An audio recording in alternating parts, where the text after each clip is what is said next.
Hi, I'm starting a new series called Bad Biblical Interpretation, and we're starting with a doozy, one tiny phrase in the Hebrew Bible that has been used to justify racism and the enslavement of dark-skinned people.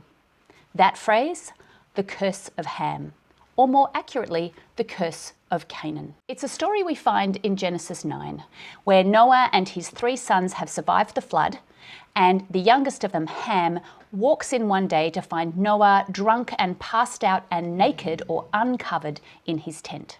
Now, to look on a grown man's nakedness is a form of shame. Ham has shamed, inadvertently, his father. So when Noah wakes up and realizes what has happened, he curses his son Ham. Lowest of slaves shall he be to his brothers. And this becomes known as the curse of Canaan or the curse of Ham. Now, the terrible parenting of Noah aside, this story in the Hebrew Bible functions as an etiology. That is, a narrative that explains why things are the way they are. And Ham being referred to as the father of Canaan is the key. We know from other stories that follow in the Hebrew Bible that there was enmity, hostility between the Israelites and the Canaanites. The Israelites even enslaved some of the Canaanites. And this story gives a justification or an explanation for the origins of that practice. But in interpretive tradition, it becomes something else.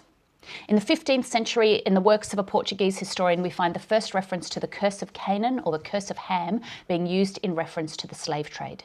Throughout Europe in the centuries that follow, we would see the curse of Ham being used to justify the transatlantic slave trade, and the same in the South of America. To get to this really bad interpretation, you have to jump through a few hoops.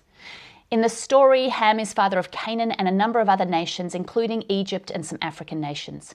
So Ham has to be associated as the father of all of African nations, and this justified enslaving anyone from Africa in the 15th, 16th and 17th centuries. You also have to read it without any regard to context and how it's functioning. You have to take something like this phrase, slave he shall be to his brothers, and universalize it. Even today in Australia in the 21st century, I have heard directly from Aboriginal Christians that they had this story taught to them in Sunday school, where they were told that the curse of Ham is a curse on dark-skinned people. The racism continues hundreds of years later. It's an example of the dangers of really bad biblical interpretation, in this case one that has done untold damage to literally millions of people. I'm Robyn Whittaker, a biblical scholar and public theologian. Like and follow for more.